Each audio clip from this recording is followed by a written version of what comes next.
Pues vamos a empezar con esta serie de temas que me corresponden, empezando por el ERGE. Posteriormente vamos a pasar a lo que son hernias de hiato, esófago de barro, lesión por cáusticos y al último trauma esofágico, ¿vale? Los objetivos de la clase en general, pues va a ser conocer la definición, fisiopatogenia, diagnóstico y tratamiento médico-quirúrgico de las siguientes afecciones, ¿ok? Ya las mencionamos.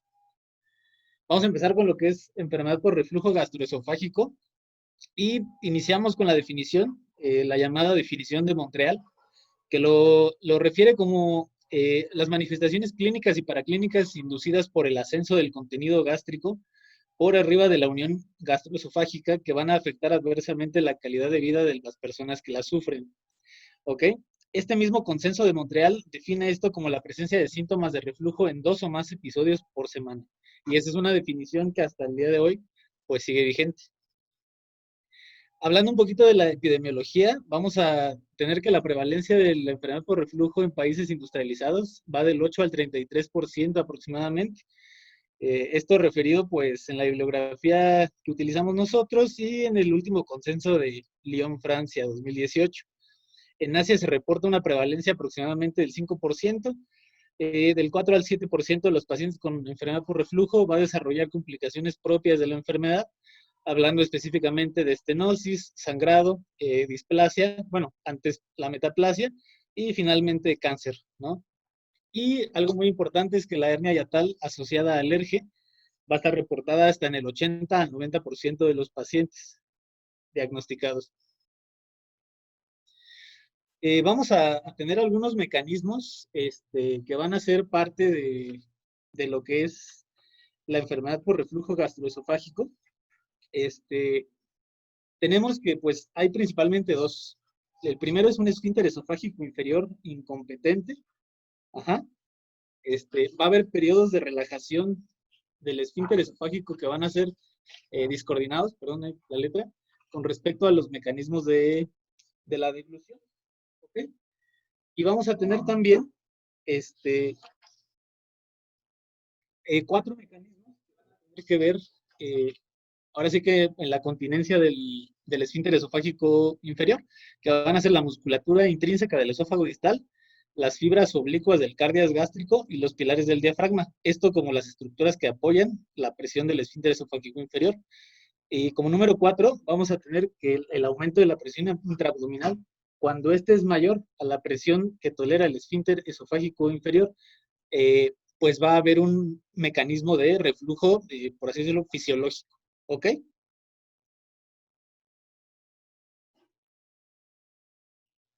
Bueno, aquí vamos a hablar un poquito muy básico de la manometría, ya no vamos a hacer tanto énfasis en esta, como parte de lo que es la fisiopatología de la enfermedad por reflujo gastroesofágico.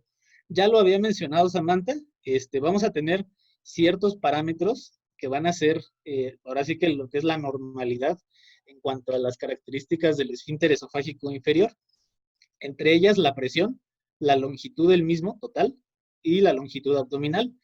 Entre estos, los valores promedios, vamos a tener que la presión es de 13 milímetros de mercurio, una longitud aproximadamente de 3.6 y una longitud abdominal de 2 centímetros aproximadamente.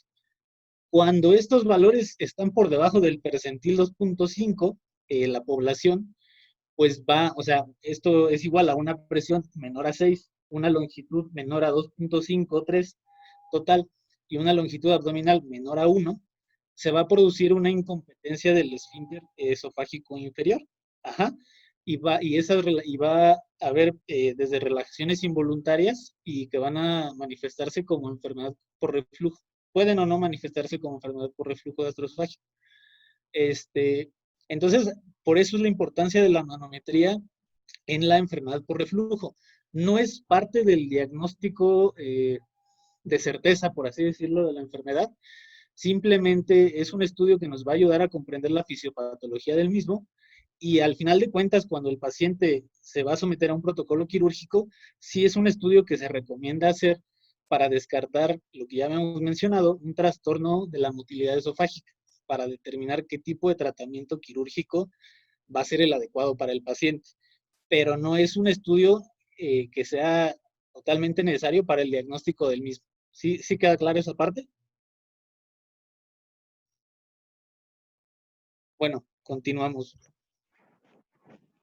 Aquí lo que habíamos mencionado hace dos diapositivas, que conforme la longitud del esfínter esofágico inferior es mayor, la presión que requiere para mantener la continencia de la unión gastroesofágica, por así decirlo, fisiológica, la presión que se requiere pues es menor. Aquí vemos la primera gráfica, eh, nos marca una longitud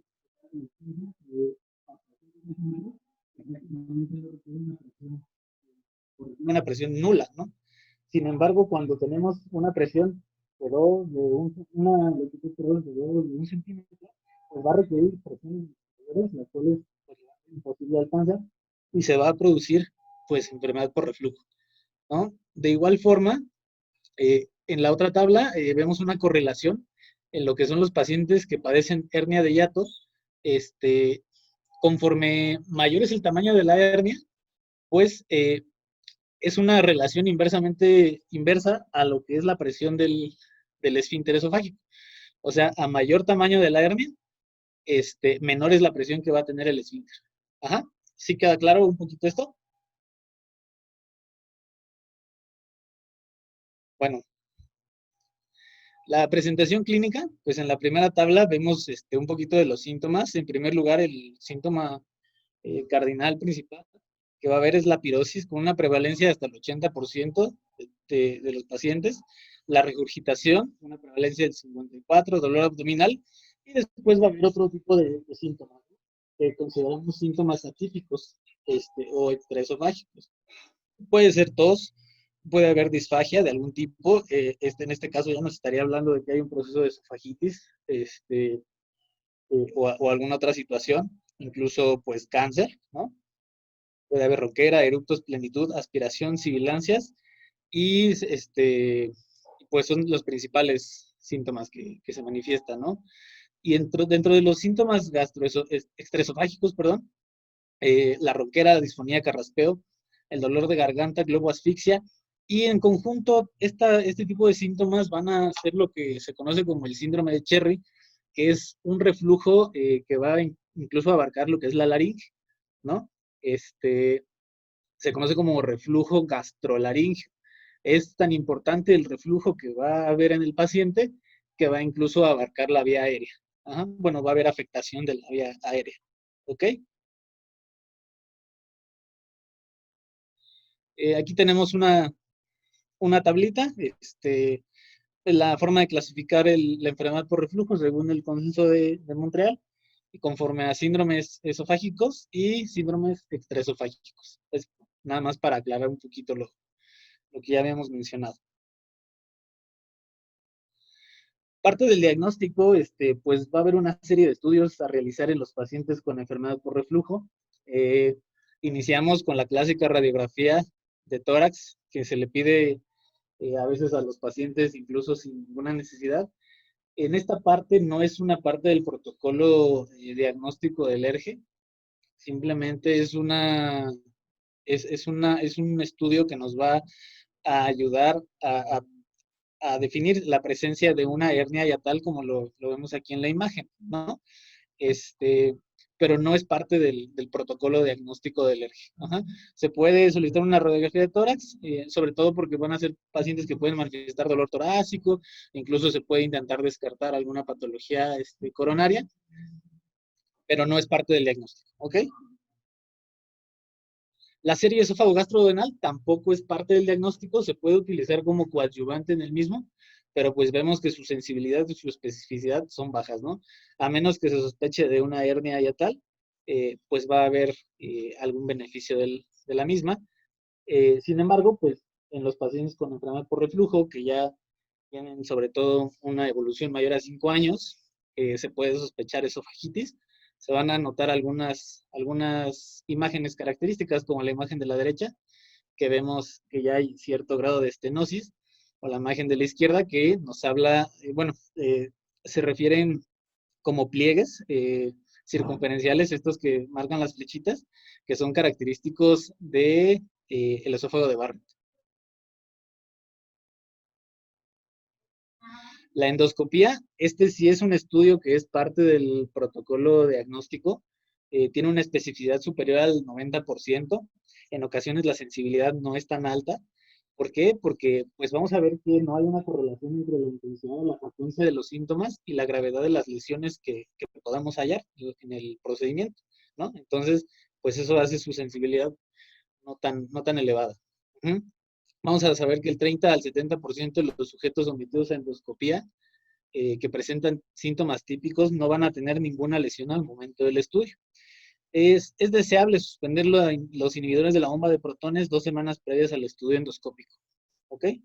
Para que las lesiones que encontremos pues sean clasificadas de una manera un poquito más fidedigna. Va a haber dos clasificaciones principales Nada endoscópicas. más, Ajá, sorry, sí, nada más sí, regresa a la anterior, nada más para que quede claro eso. ajá, Preguntar lo de sensibilidad y especificidad. ajá. Diana, ¿nos podrías decir qué es sensibilidad y qué es especificidad?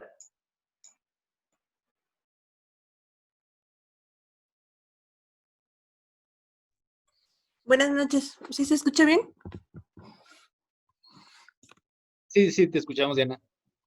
Ok, sensibilidad nos dice específicamente cuántos pacientes están enfermos y especificidad se refiere a qué pacientes están realmente sanos. En una prueba que nosotros ocupemos, claro, o en una técnica o en alguna cosa que queramos medir mediante esos estándares. Eh, bueno, sí, tienes la idea. Pues o sea, la definición que yo tengo de sensibilidad es la capacidad de una prueba para detectar a los pacientes enfermos. Ajá. Y la especificidad es para la capacidad de una prueba para detectar a los negativos, ¿no? A los que no padecen la enfermedad, digamos, a los que se excluyen del padecimiento. O sea, sí, sí, sí, pues son ideas muy similares, ¿vale? ¿Alguna duda con Sí, eso? claro. Ajá, por ejemplo, en la endoscopía, ¿qué vamos a ver en endoscopía? En esofagitis, ¿no? Más o menos. Claro, ajá. Entonces, da un ejemplo de eso, o sea, por ejemplo, especificidad dices que es del 90% y una sensibilidad del 60%. O sea, si vemos esofagitis, Así, claro, sabemos que ese paciente tiene lo más probable es que tenga enfermedad por reflujo, ¿no? Porque ya tenemos un hallazgo prácticamente determinante, ya va a depender el grado de esofagitis que tenga, ahorita lo vamos a ver un poquito más, en caso de que sea una claro, esofagitis C o D, es totalmente confirmatoria de enfermedad por reflujo, ¿no? Gastroesofágico. Sin embargo, si el paciente no tiene ninguna lesión, no podemos descartar que el paciente no padezca enfermedad por reflujo. Ajá. Sí, sí, sí me doy a entender ahí. exactamente así es. Compañeros, sí. Bueno, continuamos, Doc. Hablando de las clasificaciones en cuanto a los hallazgos endoscópicos de la enfermedad por reflujo, pues va a haber dos clasificaciones principalmente. Por ahí yo encontré un artículo que mencionaba que hay hasta 35, pero como se utilizan dos, y de estas dos, la que utilizamos con mayor frecuencia o ya se utiliza de manera más estandarizada es la clasificación de Los Ángeles. Prácticamente Savary y Miller, por lo que yo alcancé a leer, ya no es una clasificación que se utilice mucho. ¿Ah? Utilizamos la clasificación de Los Ángeles, grado A, grado B, grado C y grado D. Lo que habíamos mencionado hace un momento es que grado C y D son hallazgos confirmatorios de la enfermedad por reflujo gastroesofágico. Grado A, grado B, se puede continuar el protocolo diagnóstico. ¿Ok? ¿Tienen alguna duda con la clasificación? Bueno, eh, posterior a la endoscopía, va a haber otro estudio que es el considerado el gold standard del diagnóstico de la enfermedad por reflujo gastroesofágico, logrando una sensibilidad y una especificidad hasta el 90%. Vamos a tener que un pH menor a 4 va a indicar totalmente reflujo ácido, ¿ok? Y vamos a saber que este estudio de pHimetría de 24 horas, la primera son pacientes con síntomas indicativos de reflujo que no respondan a inhibidor de la bomba de protones y que no presenten esofagitis como hallazgo endoscópico. Es lo que mencionábamos hace un momento, ¿ok? Número 2, pacientes con síndromes extraesofágicos que no respondan a tratamiento con IVP sin necesidad de endoscopía, los podemos brincar directamente a la pHimetría. Ajá. Pacientes en los que después de la cirugía persiste sintomatología de reflujo, ¿ok? Porque puede haber falla al tratamiento quirúrgico, ¿ok? Eh, Aquí tenemos una imagen de lo que es una pHimetría. Vamos a tener que, pues, dependiendo los eventos de reflujo y las características del mismo, pues va a haber diferentes hallazgos, ¿no? Lo que habíamos mencionado es que si se determina que este reflujo tiene un pH menor a 4, ajá, pues va a ser indicativo de reflujo ácido, lo cual nos daría una pHimetría positiva para ERGE. Esto es muy importante mencionarlo, algo que estaba incluso platicando hoy en la mañana con uno de los doctores de endoscopía, el doctor Johnny Serna, que la enfermedad por reflujo gastroesofágico no necesariamente es reflujo ácido en todos los pacientes. Puede haber pacientes con reflujo alcalino, que ya para eso nos va a servir la impedancia esofágica, y pues el tratamiento es totalmente diferente, ¿no? Ahorita nos estamos enfocando a los pacientes que tienen reflujo ácido, pues porque son los que les vamos a hacer su prueba de inhibidor de bomba de protones y los que vamos a iniciar para protocolo quirúrgico. Más sin embargo, pues también hay pacientes que tienen reflujo alcalino y que pues no se les va a poder ofrecer más que tratamiento farmacológico, medidas higiénico-dietéticas, y pues a veces es un poquito más complicado tratar a estos pacientes, ¿ok? El índice de Mister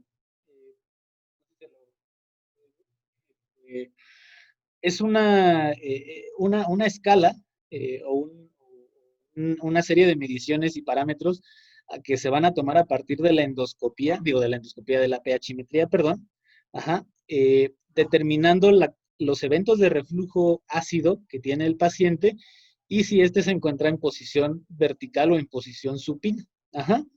De esta serie de eventos que se van a determinar en las 24 horas que dura el estudio de pHimetría, vamos a sacar un score.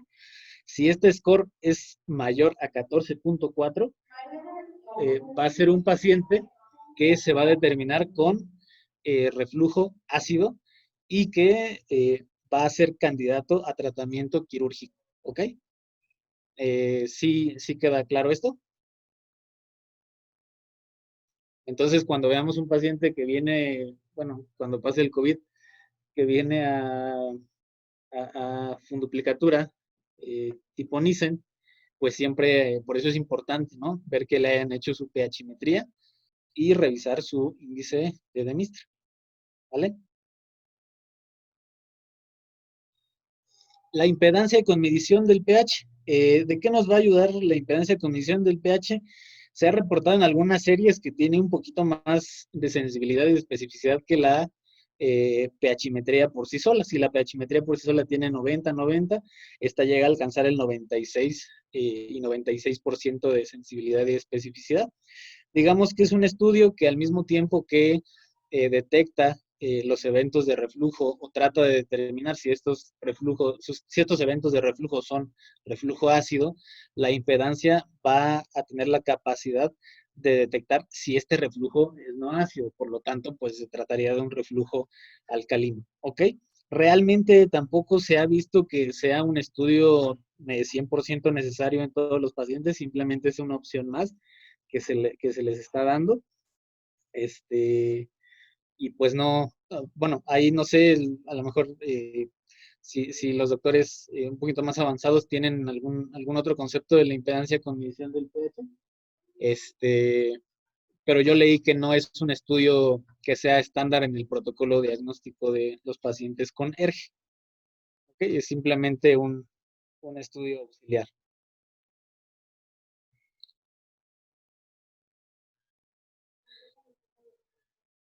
Bueno, nuevamente la manometría esofágica, nada más para aclarar que no es un estudio parte del protocolo diagnóstico, es un estudio que va a ser auxiliar. Este, no va a ser necesario someter al paciente a una manometría, a menos que se haya determinado tratamiento quirúrgico. ¿Y esto para qué lo vamos a solicitar, Kent? ¿Estás por ahí, Kent? ¿Alguien? ¿Algún R1 que Sí, se llame? amigo, ¿Sí? ¿Para qué pues, vamos a solicitar la manometría en un paciente con ERGE? pues para valorar el estado del esfínter esofágico inferior. ¿Seguro? Mm, sí. A ver, ¿alguien más tiene otra idea? O bueno, otro concepto.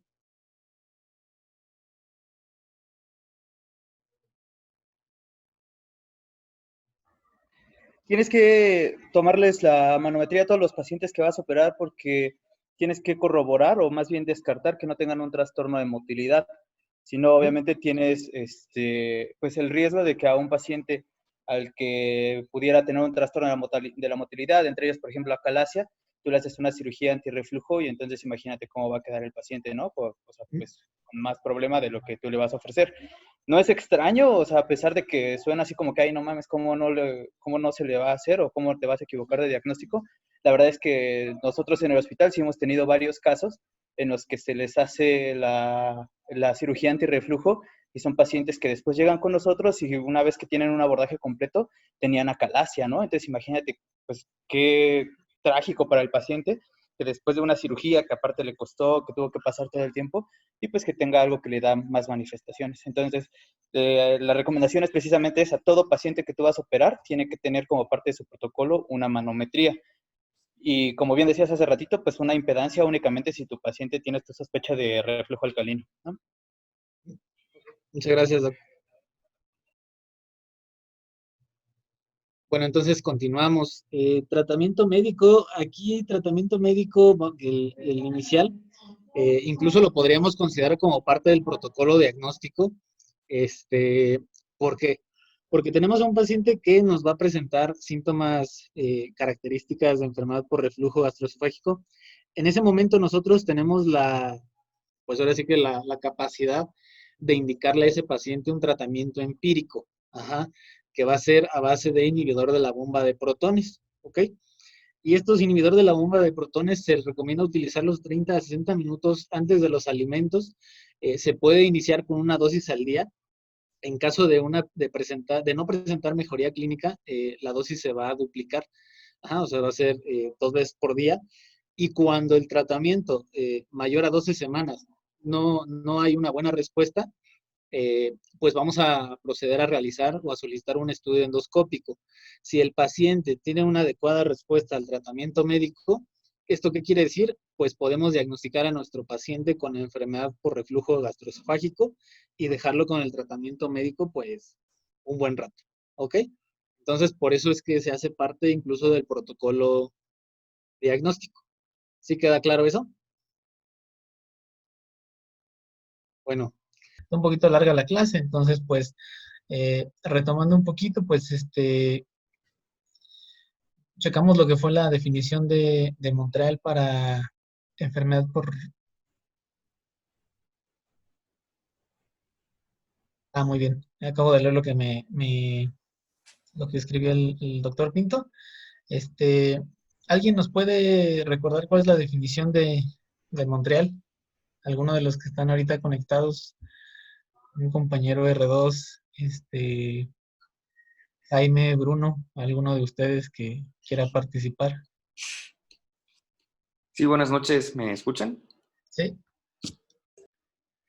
Sí, pues la definición que se dio fue la de la enfermedad o las manifestaciones clínicas que son producidas por el contenido gástrico, que al,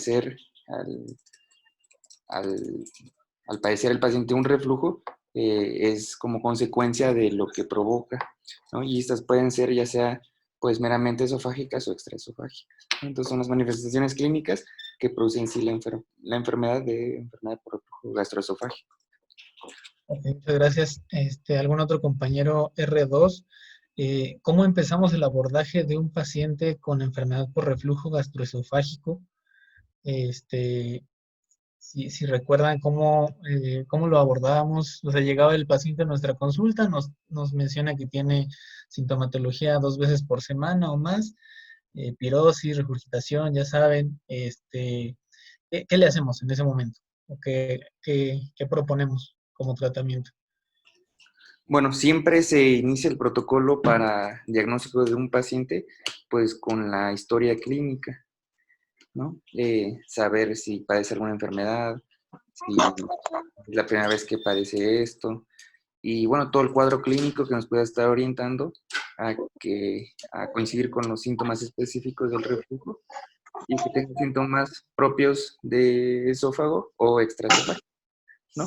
Y bueno, es así, desde la primera consulta se puede dar tratamiento médico, que es a base de IVPs, ya sea de 6 a 8 semanas, y bueno, volver a citar al paciente si este continúa con misma sintomatología, ¿no? Tenemos que el síntoma por excelencia es la pirosis, que es la lesión de ardor o quemazón por el reflujo que padece el paciente, cuando de primera instancia es pues un reflujo ácido, ¿no? Siempre el primer estudio a pedir es una placa simple de tórax, ya que en esta se puede validar pues patología propia intestinal o del sistema digestivo que puede estar condicionando dicho cuadro, ¿no? De ahí pues podemos ir escalando a una serie esofagogástrica, a una endoscopía, pues para ver pues ya datos sugestivos de erosión o de un trastorno más avanzado causado por el reflujo. Puede ser también una manometría para excluir alguna otra patología que condicione pues cambios propios del esfínter esofágico inferior.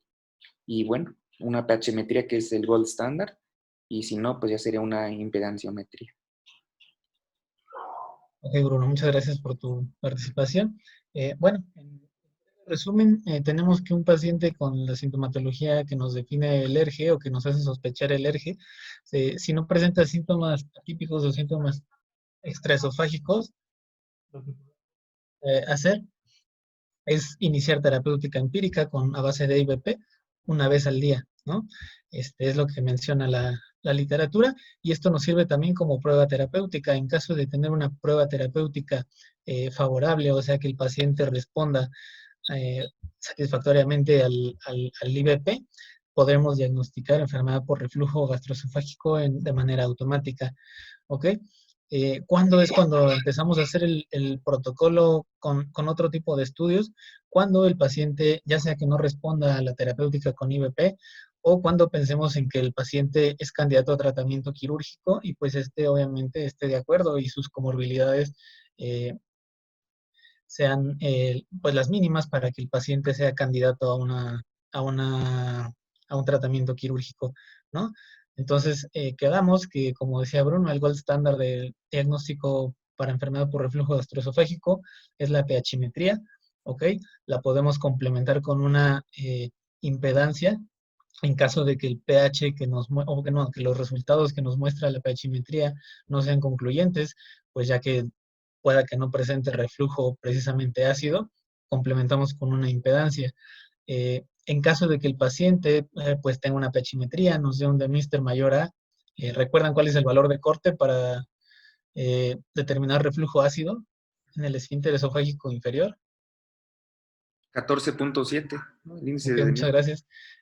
Pues si nos da un de Mister mayor a 14.7, bueno, dice Alan 14.4, ahí dependerá la literatura que hayan consultado.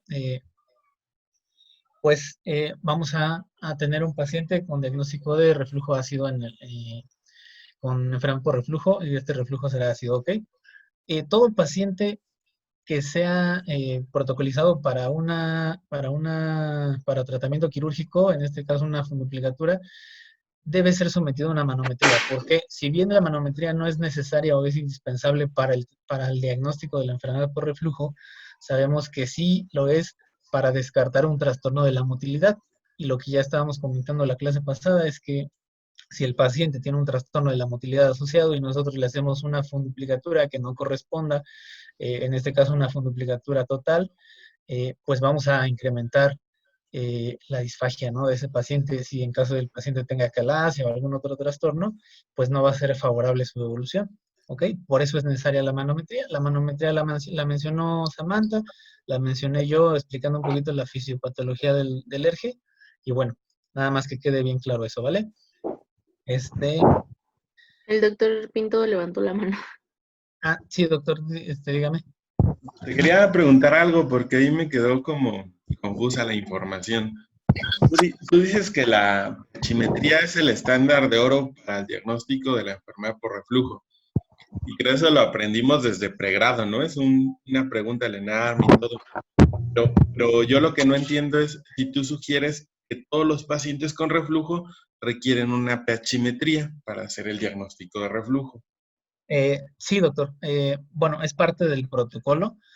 En caso de que el paciente responda favorablemente a la terapéutica empírica con IVP, tendríamos, bueno, por definición, nuestro diagnóstico de ERGE, más sin embargo, el paciente se quedaría ahí, ¿no? Hasta ahí. Y pues ahí hasta que deje de responder o quiera hacerse o avanzar de algún otro modo. Pero en teoría, o lo correcto sería que todo paciente con sospecha de enfermedad por reflujo debería ser sometido a una pH-metría. A ver, ¿alguien más quiere comentar al respecto? Y ya ahorita yo te doy mi opinión. Adelante. Yo, Axel. Sí, adelante, Axel. Pues yo había leído que en el tratado de cirugía que la pH-metría pues está indicada en pacientes, por ejemplo, que se les hace endoscopía y pues que no tienen hallazgos sugestivos de reflujo. Entonces, en esos casos, pues sí. O sea, que no tienen esofagitis, ¿verdad? BS de Los Ángeles o 2, 3 arriba de Savart y Miller. Pero si no tienen esofagitis o tienen esofagitis grado 1, pues sí, ese sería el escenario para pedir una tachimetría. Pero coméntanos tú, Said, por ejemplo, ¿cuál sería la utilidad de pedir una tachimetría en un paciente que tiene una esofagitis B o C de Los Ángeles o que encuentras esófago de Barrett, por ejemplo? ¿Para qué nos serviría? Para confirmar que el reflujo es ácido, más que nada eso. Bueno, en pocas palabras sería eso, confirmar que el reflujo, la afección que tiene el paciente es un reflujo ácido. A ver, si es un reflujo ácido, lo operas, le haces una funduplicatura. Ajá. Si es reflujo no ácido. En caso de que no sea un reflujo, bueno, que sea un reflujo no ácido, sería posible hacer una impedancia y complementar con otros estudios, con una manometría. La ¿Y impedancia, lo pues, operas o no? no, Doc, no, Ya porque... tienes esofagitis, ¿eh? O sea, piensa en el escenario que te estoy dando yo. Una esofagitis B, C o incluso esófago de Barrett. Ajá. No, Doc, si no es reflujo ácido, no se opera el paciente, porque no va a tener ningún beneficio, bueno, no se va a beneficiar el tratamiento quirúrgico. Si en caso de que no sea reflujo ácido, pues va a ser otro tipo de trastorno, se va a deber ese reflujo sobre todo a compuestos de bilirrubina, mencionaba la literatura, y pues hay que dar otro tipo de tratamiento, específicamente tratamiento médico. Se puede apoyar con sucralfato, con procinéticos, también cambios en el estilo de vida, pero no es el paciente para operar. Dieron información bien compleja y yo creo que pues hay que terminar la clase y viéndola, hacemos algunos comentarios y vemos ahí, probablemente sea buena idea hacer otra sesión, pero por ejemplo, Axel dice, sí se opera. Y alguien creo que Bruno decía sucralfato. Y pues es otra cosa importante. Esto creo igual lo aprendimos de pregrado, darles Unival, incluso hay en suspensión en jarabe. Pero ¿alguno de ustedes ha leído literatura científica a nivel de evidencia 1? ¿El reflujo no ácido se trate con sucralfato? ¿O es puramente experiencia y es anecdótico? Realmente es, bueno, en mi caso es anecdótico. Bueno, sí, de hecho lo comentamos con varios doctores de ahí del hospital, precisamente relacionado a pues a esta exposición, pues porque nos surgió la duda, ¿no? Puede ser sucralfato, pueden ser sales que que nos ayuden a desintegrar los ácidos biliares, como el ácido ursodesoxicólico. Eso, pues, por ejemplo, nos lo comentó el doctor Serna, Johnny Serna, de endoscopía.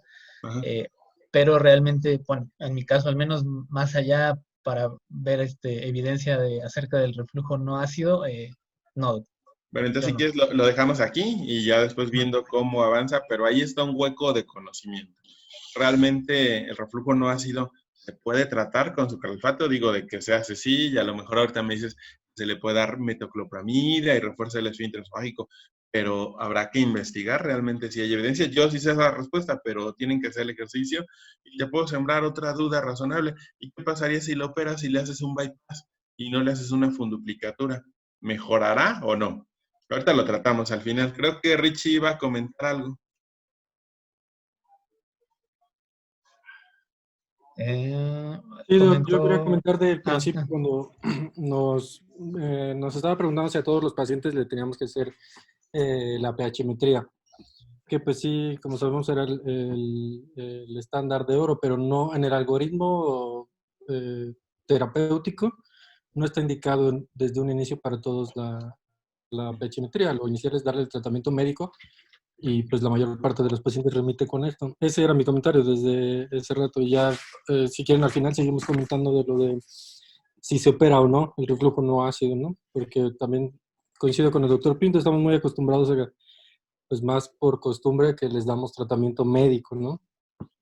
Pero habría que revisar más la literatura a fondo. ¿Sí? Bien, yo de acuerdo con tu comentario. Adelante, Uriel, perdón. Hola, Doc. Buenas tardes, buenas noches.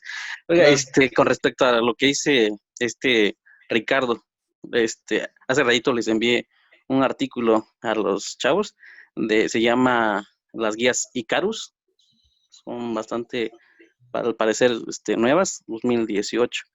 Ahí nos comentan al respecto de cómo darle tratamiento y qué pacientes se benefician con una cirugía antirreflujo. Y comenta precisamente eso, que pacientes que son candidatos, que tienen buena respuesta al tratamiento con IVP, les va bastante bien. Entonces, si tenemos un paciente que tiene buena respuesta con IVP, pues tiene también una buena respuesta a una cirugía antirreflujo. Una evidencia A, comentan este artículo. También con respecto, también con respecto a lo de la esofagitis que había escuchado ahorita, ya en esta nueva guía dice que con grado A también son buenos candidatos a la cirugía antirreflujo, ya no B. Bueno, igual les va bastante bien con los de B, pero ahorita lo están dando con grado A también. Son las nuevas guías, ¿no? Pero ahorita si quieren se las envío también para que las chequen. Nada más con respecto a eso. Bien, sí, completamente de acuerdo contigo en el sentido del reflujo ácido, desde luego. O sea, si el paciente responde bien al tratamiento médico con inhibidores de bomba, quiere decir que va a responder bien a la cirugía. Pero sí, en esa parte será mejor discutirla al final, ¿no? Cuando termine la clase. Solamente para no dejar este huequito de conocimiento y que la discusión no nos lleve a nada, la pHmetría está indicada únicamente en el paciente que tiene síntomas extraesofágicos, paciente que no responde bien al tratamiento, no tiene esofagitis o bien que tiene esofagitis grado A.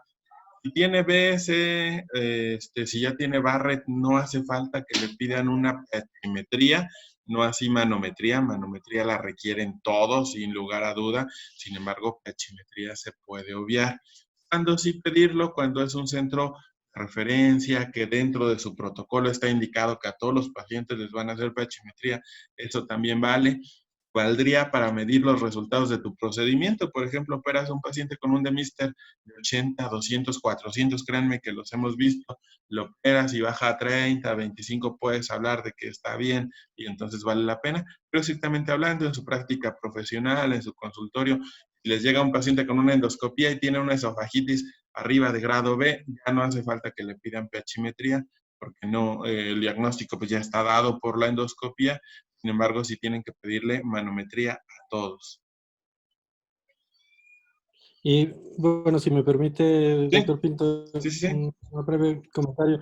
Incluso la manometría, retomando lo que comenta, nos llevaría también a decidir si el tratamiento va a ser meramente médico o podría ya ser candidato a un tratamiento quirúrgico, en este caso. En caso de que, por ejemplo, la manometría no fuera positiva, por ejemplo, entonces ya tendríamos que buscar alguna otra causa o integrar un diagnóstico distinto. A ver, expande esa Solo idea. para No me quedó claro. Tú dices, con la manometría voy a decidir si se Ajá, opera o no. ¿Cómo? no, yo digo, por ejemplo, si le hacemos endoscopia a un paciente y ya tenemos el diagnóstico de enfermedad por reflujo, pues ya no le haríamos la pachymetría, ¿no? Pero en caso de que no fuera así y se le tuviera que hacer una pachymetría, pero esta no resultara positiva para reflujo, entonces ya podremos complementar el diagnóstico con una manometría. Ajá. Ya dependiendo de esto, por ejemplo, si la manometría tiene una incompetencia del esfínter, pues ya nos llevaría a la cirugía en este caso. Ya te Ahí, Doc, entendí. puedo, Sí. bueno, Sería ayudar. discutible, pero sí. Adelante, adelante. Bueno, ahí lo que menciona la bibliografía es que la manometría esofágica se hace en todo paciente que se va a someter a protocolo quirúrgico. O sea, todo paciente que uno planea operar, ya sea porque tuvo, bueno, en este caso porque tuvo pechimetría, porque tuvo hallazgos de esofagitis y es candidato a tratamiento quirúrgico, se le hace una manometría para descartar que no tenga una alteración de la motilidad esofágica. Y en caso de que tuviera una alteración de la motilidad esofágica, bueno, ver qué tipo de alteraciones para ver qué tipo de procedimiento quirúrgico es el que más le conviene. No, bueno, ahí no coincido tanto, no es tanto para ver si se opera o no. El paciente lo más probable es que se opere, obviamente depende de sus comorbilidades, pero pues, por ejemplo, si no tiene un trastorno en la motilidad, pues es buen candidato para hacer una funduplicatura total.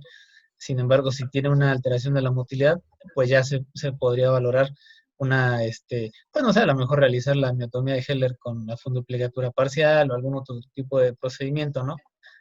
Dependiendo cuál sea la alteración que tiene el paciente.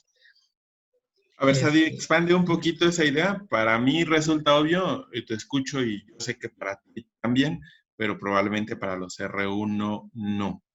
¿Qué pasaría si tú operas como reflujo y le haces una funduplicatura de 360 grados a un paciente con acalasia?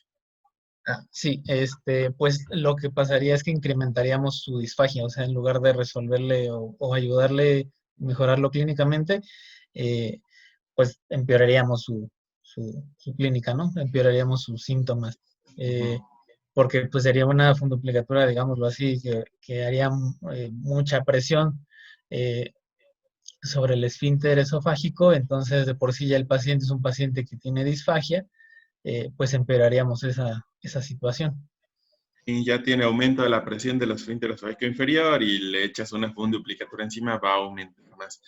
¿Esto pasa? ¿Esto es frecuente? ¿Que operes como reflujo una acalasia y que tengan disfagia y que los tengas que reoperar? Sí, es frecuente, Doc.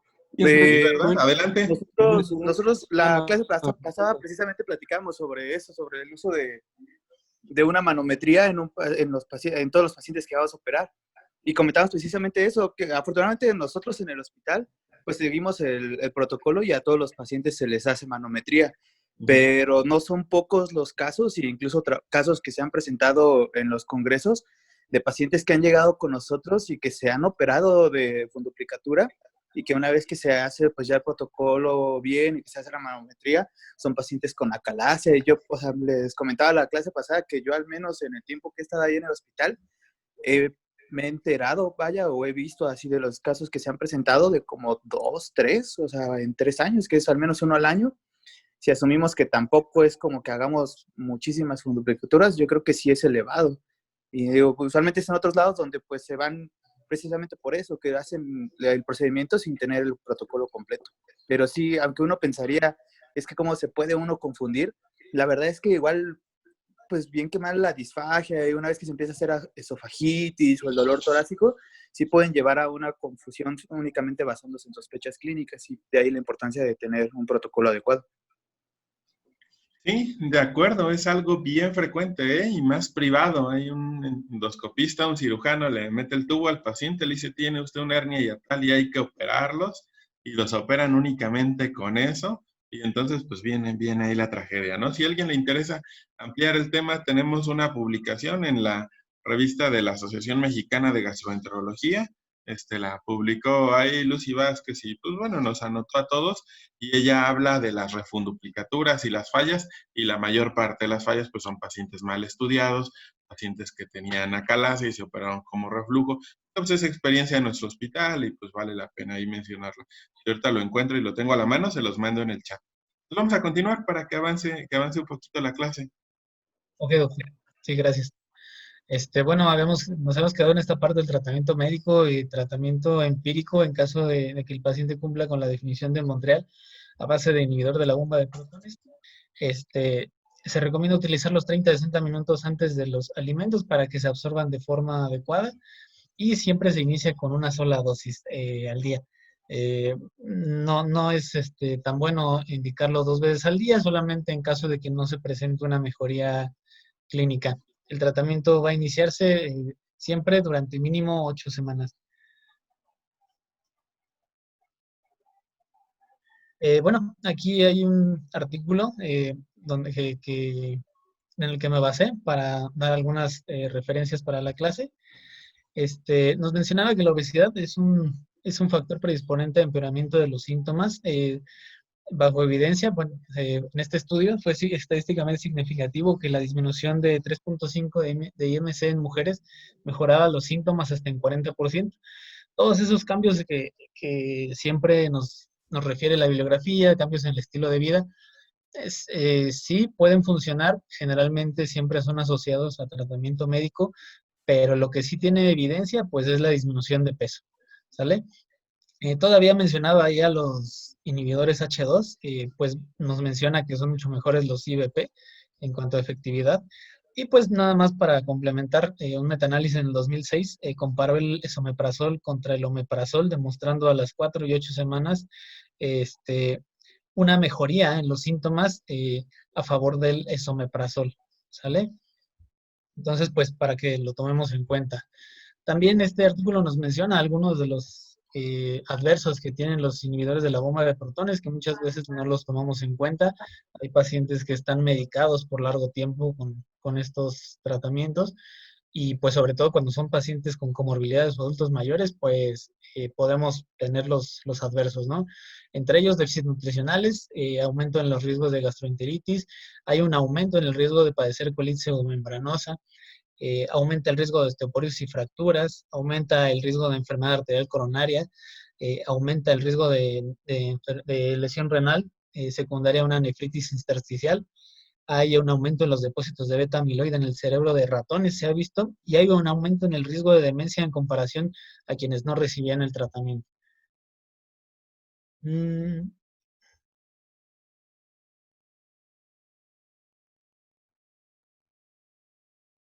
Ok, bueno, aquí nos menciona algunas de las medidas, algunos de los cambios que se pueden modificar en el estilo de vida.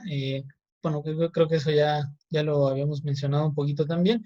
Este artículo lo complementa, ¿sale? Vamos a continuar porque pues la clase es un poquito larga. ¿Cómo definimos un fracaso al tratamiento médico? Como fracaso, una persistencia de los síntomas después de 12 semanas de uso adecuado y cambios en el estilo de vida. Si nosotros tenemos un escenario con esta situación, podemos definir falla al tratamiento o fracaso al tratamiento. En estos casos se va a iniciar el protocolo quirúrgico, iniciando siempre con la endoscopía, para posteriormente, pues ya como lo mencionaban los doctores, en caso de tener presencia de esofagitis, pues tendríamos nuestro diagnóstico de enfermedad por reflujo. Posteriormente a eso, si el paciente se le va a proponer tratamiento quirúrgico, pues se va a realizar la manometría. ¿Ok? Entonces aquí tenemos un algoritmo en el paciente con sintomatología con ERGE. Iniciamos tratamiento con IBP. ¿Existe mejoría? Nos menciona una opción que sí, otra opción que no. Se va a incrementar la dosis de IBP a dos veces al día, ¿sale? En caso de que exista mejoría, pues se puede continuar con la terapia de mantenimiento o proponerle al paciente el tratamiento quirúrgico. En dado caso de que el paciente acepte, pues se puede referir a cirugía, siempre pues con el protocolo completo. En caso de que no presente mejoría, se va a confirmar el diagnóstico mediante endoscopía y tachimetría de ser necesario, complementando con la manometría e impedancia, pues también en caso de ser necesaria. ¿Ok? Por otro lado, tenemos al paciente con enfermedad por reflujo referido pues a nuestro consultorio, digámoslo así, para tratamiento quirúrgico. Vamos a iniciar con una endoscopía. La endoscopía sale positiva a enfermedad por reflujo. Pues tenemos el escenario de que el paciente presente síntomas atípicos como lo es la disfagia, ¿no? En este caso, nos iríamos directamente a hacer una manometría, por lo que ya comentábamos, la disfagia pues es un síntoma que nos puede sugerir un trastorno de la motilidad esofágica. En caso de que la endoscopía no sea positiva para enfermedad por reflujo, que no presente datos de esofagitis, pues nos vamos a brincar a hacer una pHimetría, ¿ok? La pHimetría es positiva, nos dice sí. Aquí pues el algoritmo se brinca un poquito, lo correcto sería hacer acá una manometría, y posteriormente plantear el tratamiento quirúrgico pues ya individualizado, ¿no? En caso de que no sea positiva para reflujo ácido, podemos complementar con la impedancia y una manometría esofágica, ¿ok? ¿Alguna duda hasta aquí?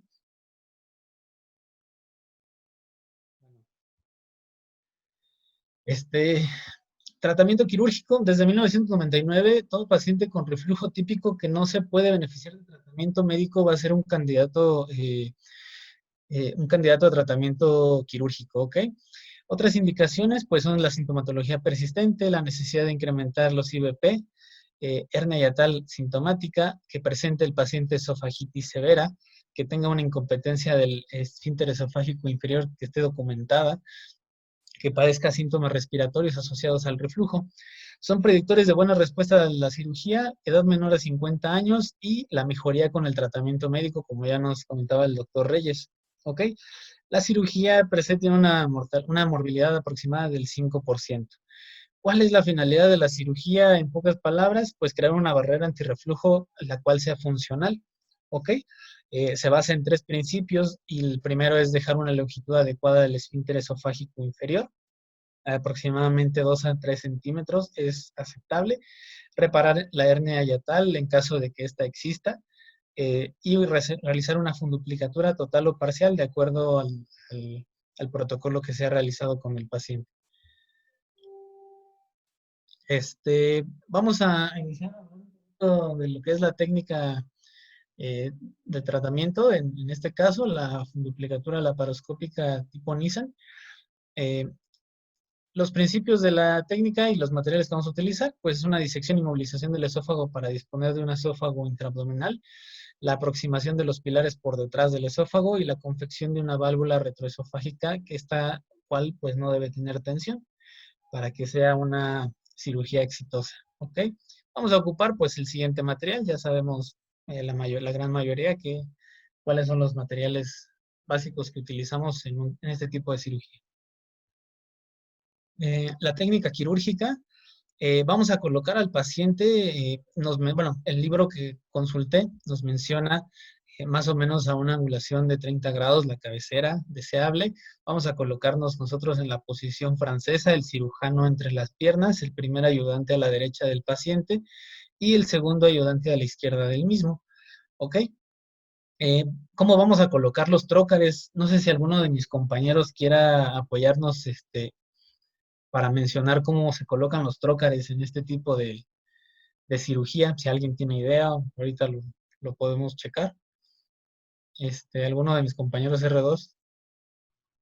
Sí, los trócares se introduce el primer trócar aproximadamente entre 3 a 5 centímetros arriba de la cicatriz umbilical y ese es un puerto aproximadamente de 10 o 12 milímetros donde entra la cámara. Y bueno, que yo recuerde, sí, puede ser ya sea con 5 puertos o 4 puertos, una funduplicatura vía laparoscópica. Los otros 2 puertos van en línea media clavicular, justo por debajo del borde de la parrilla costal, se introducen los puertos, y en donde dice el puerto número 3, Bueno, esos son puertos, pueden ser de 5 milímetros, 12 milímetros el de la cámara. Y también, bueno, que yo recuerde son esas. Y el que es subsifoideo también puede ser de 5 milímetros. Ya realmente el número 1, no estoy seguro. ¿Tienes duda en cuál, perdón? En ese, efectivamente. En el 1. Ok. Sí. Lo que yo, bueno, la bibliografía que consultamos, el Tratado de Técnicas Quirúrgicas Digestivas, nos menciona que este primer trocar se va a colocar conforme se realiza el neumoperitoneo. Este abordaje puede ser por técnica abierta o por técnica cerrada, ya lo habíamos comentado la vez pasada. Por aquí vamos a introducir el neumoperitoneo, posteriormente por aquí vamos a introducir, perdón, para posteriormente colocar bajo visión directa el trocar número 2, que es por encima de la cicatriz umbilical, ligeramente tirándonos un poquito hacia la izquierda. ¿Alguien nos podría decir por qué? Sí, por el ligamento redondo, me imagino. Para prevenir darle ahí a la aorta, es los que nos mencionaba el libro, ¿sale? Entonces vamos a hacernos un poquito, 2 centímetros más o menos hacia la izquierda. Vamos a introducir el trocar de 10 aquí y esa va a ser nuestra óptica definitiva, ¿ok? Posteriormente ya podremos introducir el trocar número 3, que va a ser el subgifoideo, como comentabas, y nos va a servir sobre todo para separar, bueno, para introducir el separador atraumático de hígado, ¿ok? Posteriormente ya introducimos el trocar número 4 a nivel del hipocondrio derecho, más o menos a nivel de la línea media clavicular. Y por último, el trocar número 5, ¿ok? A nivel de hipocondrio izquierdo. ¿Alguien quiere complementar esto? ¿Alguien lo hace de manera diferente? Bueno, sobre todo los doctores los R4, R3, que ya han hecho este tipo de procedimientos, no sé si tengan alguna sugerencia aquí. Sí, Sadit, nada más Sí. el puerto número, el que tienes como número 2. Ajá. Ajá, ese es para el trocar de la cámara, ¿no? Ajá. Entonces, por lo regular, bueno, va a depender mucho del paciente, si está obeso o el tamaño, la longitud que viene desde la apófisis sifoides hasta el ombligo. Hay ocasiones que pues, hay pacientes que tienen más larga esa estructura, bueno, esa longitud del sifoides al ombligo. Y por lo regular, si lo hacemos 2 a 3 centímetros, que no es regla, que no es regla 2 a 3 centímetros para arriba del ombligo, hay ocasiones que no podemos visualizar bien cuando hacemos la funduplicatura. Entonces, podríamos, manualmente podemos tener como una medición de unos 15 centímetros a partir de la apófisis sifoides. Eso es para que nos dé una mejor visión cuando hacemos el paso o cuando colocamos el fondo del estómago por atrás del esófago. Hay ocasiones que no podemos hacer esa ventana y nos queda muy, muy larga. Esa es como que alguna característica que yo he visto que si lo hacemos más abajo no podemos verlo. También el puerto número 4, también hay ocasiones que está muy, muy hasta abajo y no alcanzamos a hacer esa ventana retroesofágica. Yo también tengo ahí un comentario para complementar un poco lo que menciona Uriel. El trocar 2, efectivamente, más que como referencia a tener al ombligo, tenemos como referencia el gifoides. Porque, bueno, supongo que lo vas a comentar un poco más adelante, no solo se trata pues de la funduplicatura, ¿no? Como tal, sino de pasar el estómago, como decía, de hacer la disección posterior, sino también a la hora de disecar el esófago, pues están los límites, ¿no? Hasta dónde tienes que hacer la disección esofágica hacia arriba. Y si el trocar número 2 nos queda muy por debajo, no vamos a alcanzar a ver para hacer una disección adecuada, ¿no? Porque ya estamos entrando a la porción esofágica torácica, pues. Ok, doctor. Gracias. Bueno, ya una vez que colocamos nuestros trócares, lo primero que hay que hacer, pues, es abordar el hiato esofágico. En primer lugar, pues lo que se hace es rechazar el lóbulo hepático izquierdo para lograr explorar la región yatal en busca de una posible hernia. En caso de que ésta exista, vamos a reducir el saco herniario y su contenido mantenerlo en el abdomen, traccionando la grasa por delante de la unión gastroesofágica.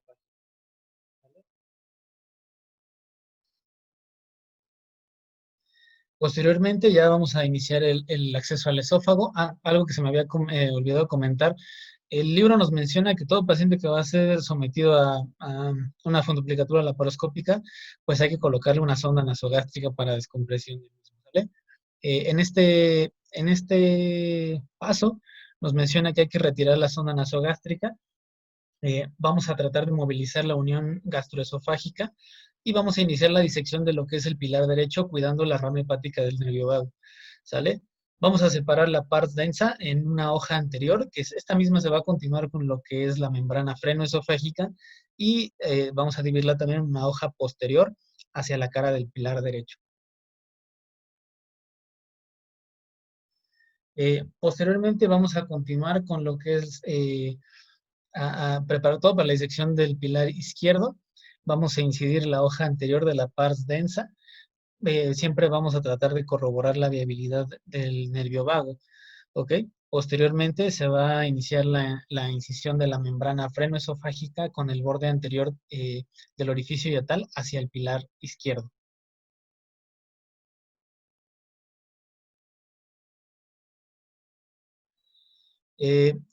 Realizando la disección del pilar izquierdo, vamos a continuar esta disección hacia adelante y hacia el borde izquierdo del esófago. Vamos a seccionar la membrana frenoesofágica y la zona de adhesión de lo que es el fondo gástrico hacia el diafragma, ¿ok? La disección la podemos prolongar hacia la parte más posterior del pilar para preparar la disección y realizar nuestra ventana retroesofágica, ¿ok? Ya para poder realizar la ventana retroesofágica, vamos a continuar esta disección hacia la derecha y posterior al esófago, disecando de derecha a izquierda y por detrás del esófago. Aquí es importante esto, siempre mantener en contacto con la cara anterior del pilar izquierdo. No debemos disecar sobre el borde derecho, ¿por qué? Porque podemos darle un llegue a lo que es la pleura izquierda, ¿sale? Entonces, pues el libro nos mencionaba que es un paso importante, siempre mantenernos en contacto con la cara anterior del pilar izquierdo, ¿vale? ¿Y hasta dónde se diseca el esófago, Sadi?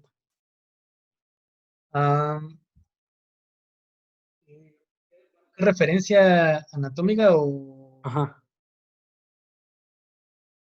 Creo que lo traes ahí más adelante, ¿no? Como referencia anatómica, ¿hasta dónde diseca ese esófago? Bueno, había leído que la ventana completa,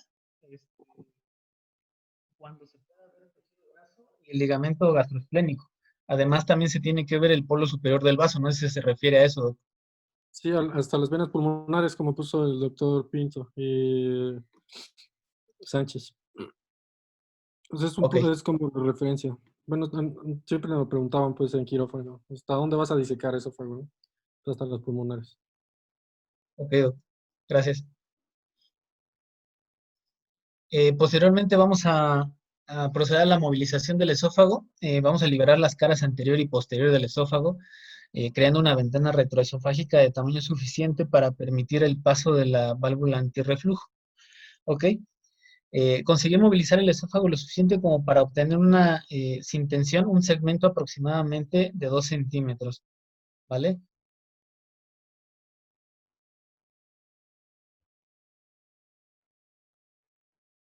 Ahí, perdón. Los pilares. Vamos a aproximar los pilares por detrás del esófago. Este cierre es importante, pues saber que no va a intervenir en la continencia cardioesofágica. Sin embargo, sí nos va a evitar que nuestra válvula se vaya hacia arriba, que la plastía ascienda al tórax. Por eso es importante la aproximación de los pilares. Nos menciona el libro que se puede realizar con un hilo monofilamento Se pueden realizar con nudos extracorpóreos o intracorpóreos y generalmente pueden darse de 2 a 3 puntos. No sé si alguien tenga aquí algún tip en este paso, pues que nos quiera compartir o alguien haga pues alguna maniobra que facilite este paso.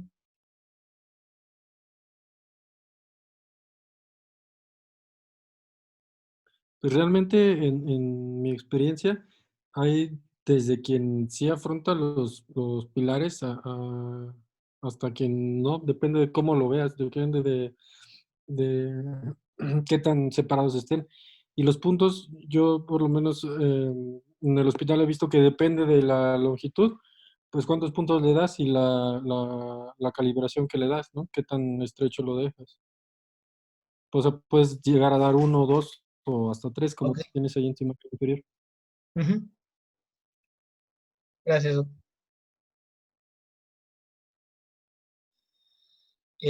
Bueno, vamos a proceder a lo que es a pasar la válvula por la ventana retroesofágica. Este,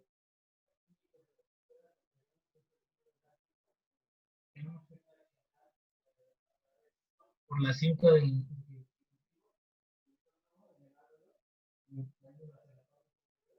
y trayendo el fondo gástrico hacia la parte superior, perdón,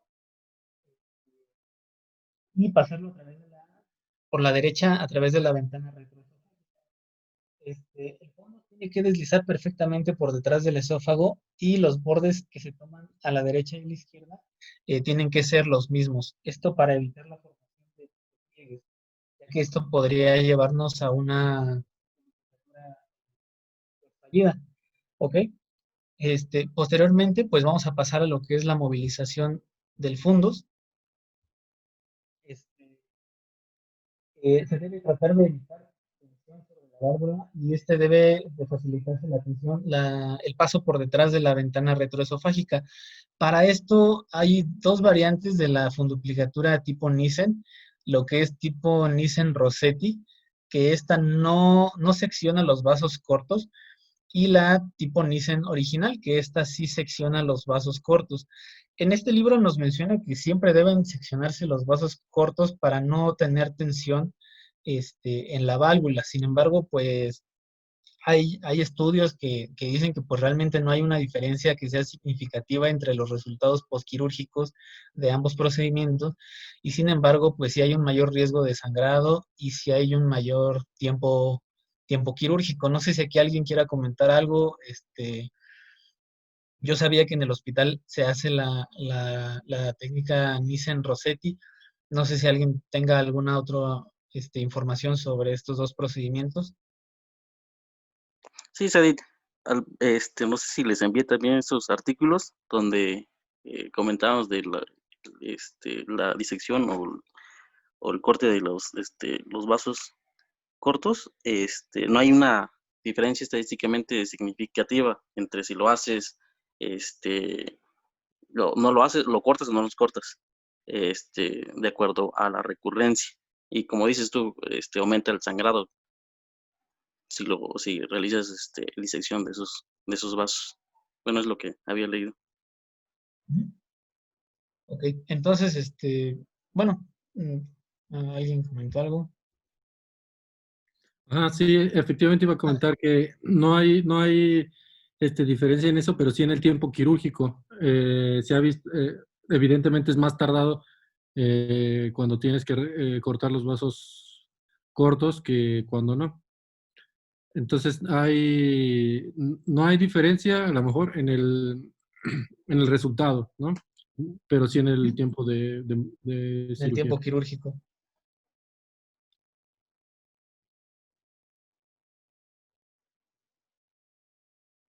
Ok. Bueno, continuamos. ¿Alguien comentó?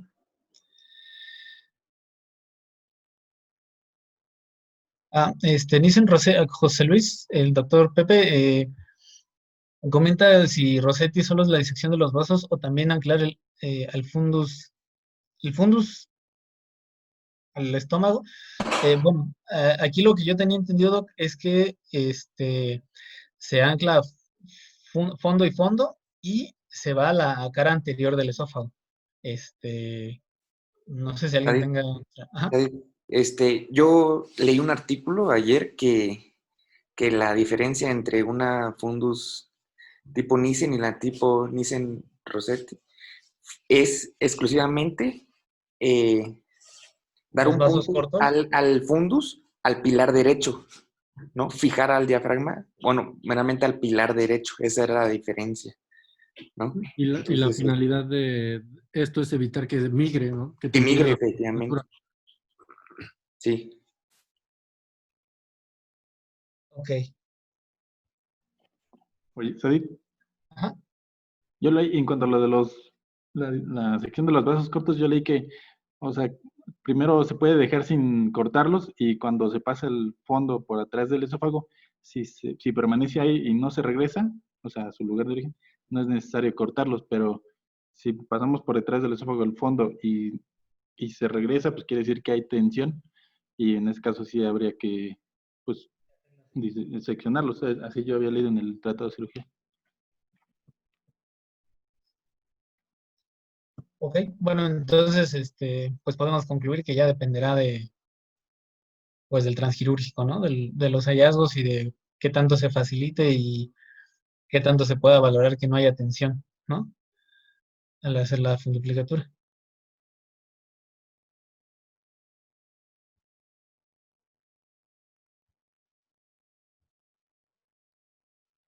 Bueno, aquí, ¿cuál va a ser la diferencia? Entre los procedimientos de Nissen y el procedimiento de Toupet, que el procedimiento de Nissen pues es una funduplicatura completa de 360 grados y la funduplicatura tipo Toupet es una funduplicatura parcial de 270 grados aproximadamente, ¿sale? Ahorita vamos a comentar algo acerca de estos dos procedimientos. Bueno, como puntos clave, nos tenemos que la comparación de los resultados a largo plazo de los tratamientos médico y quirúrgico del reflujo siempre están a favor de la cirugía, sobre todo si esta se realiza por vía laparoscópica. El orden de la colocación de los trócares puede variar. En pacientes obesos, pues parece útil colocar al principio el trócar de 10 milímetros a nivel de hipocondrio derecho para evitar cualquier lesión en el lóbulo hepático izquierdo. Introducir la óptica por este trócar para posteriormente colocar el resto de los trócares. Esa pues es una recomendación muy propia del libro, ¿ok?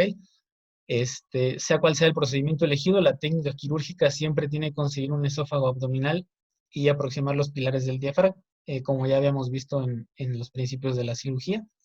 La sección de los vasos cortos no es indispensable para poder confeccionar una funduplicatura parcial o total, lo que nos comentaba Axel.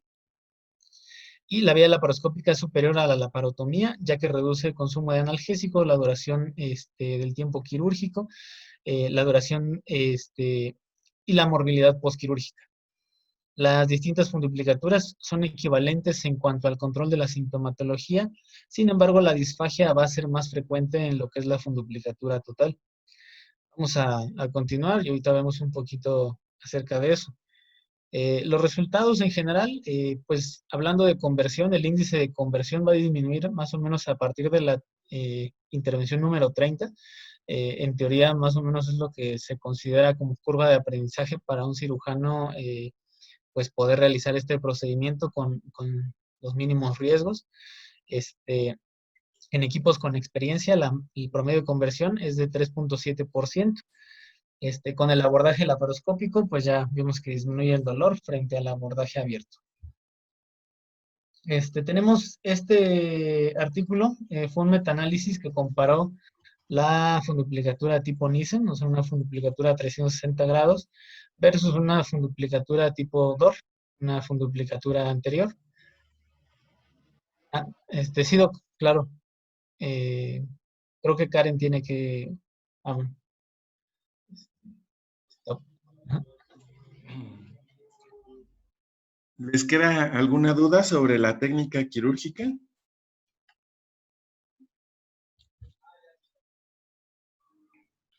Hola, doctor Pinto. Yo tenía una duda, nada más, así como es un poco técnica. Ajá. Con respecto a aquellos pacientes que tienen esófago corto o que no se puede realizar pues la disección que menciona en cuanto a longitud. Ajá. Si esos pacientes igual se les hace funduplicatura o a pesar de no tener la longitud adecuada del esófago o cómo se solucionaría el problema transquirúrgico. Bien, mira, una pregunta compleja y a su vez interesante. Definimos un esófago corto cuando tenemos menos de 3 centímetros de longitud intraabdominal del esófago después de una disección completa. Este es el punto, después de una disección completa, porque la mayor parte de las veces incluso vas a escuchar cirujanos que dicen no existe el esófago corto y es porque no se ha disecado completamente el esófago hacia mediastino posterior a la emergencia de las pulmonares. Y ya lo hiciste, y aún así no tienes 3 centímetros, y esto es importante, 3 centímetros que permanezcan en el abdomen, porque otra falla importante es que tú ya pusiste tu cinta umbilical, tu rod lo jalas y ves que tienes bastante, pero lo sueltas y se regresa. Entonces, y eso lo comentaron ahorita en una participación, entonces realmente no tienes 3 centímetros. Si no tienes 3 centímetros y ya hiciste buena disección, alguien ya lo comentó aquí, no reconozco su usuario, dice nada más iPhone. Lo que hay que hacer es un procedimiento Collis-Nissen. Si tú tienes grapas, es un procedimiento bien sencillo. Si ya les puedo mandar un video de cómo se hace un Collis-Nissen o dejar una tarea también. Pero lo que incluye es tomar el segmento del fondo, la parte lateral, lo que va hacia el vaso, lo jalas y das un disparo con un cartucho blanco de una engrapadora lineal cortante para que prolongues el esófago más abajo. Entonces te vas a gastar 2 grapas. Con uno jalas el estómago hacia abajo y das un disparo en la dirección del esófago para que se prolongue 2 o 3 centímetros. El otro es un disparo horizontal con el que cortas, quedaba como un piquito, lo que sobró del estómago. Este mismo estómago lo usas como un manguito para hacer la funduplicatura. Platicado suena complejo, pero sí tengo videos donde se demuestra bien y yo creo que aquí un video pues ayudaría mucho más. Pero la respuesta para un examen o algo así, sí, Collis-Nissen, una esofagoplastia. Muchas gracias, doctor. Yo tengo así como en mi mente, que es como cuando hay cirugía de intestino corto y se corta el intestino de forma lateral como para hacer pliegues en Z. No sé si así es. No, pero sí, creo que aquí es un video, es verlo. Y si quieren, hacemos una sesión de refunduplicatura o de complicaciones o un tallercito y ahí ponemos un video de Collis-Nissen y ya, para que quede claro. Únicamente es muy sencillo si tienes engrapadoras. Si no tienes engrapadoras, yo creo que no podrías hacerlo manualmente, al menos no por la laparoscopía. Yo traigo un esquema un poquito más adelante, no es video, es esquema, a lo mejor podría quedar un poquito más claro cuando hablemos de hernia de hiato, porque se utiliza mucho cuando hay hernias de hiato grandes, pues lo que comentaba el doctor Pinto, se utiliza ese procedimiento, pero Bien. pues sí, yo creo que un video quedaría mejor. ¿Otra duda de la técnica?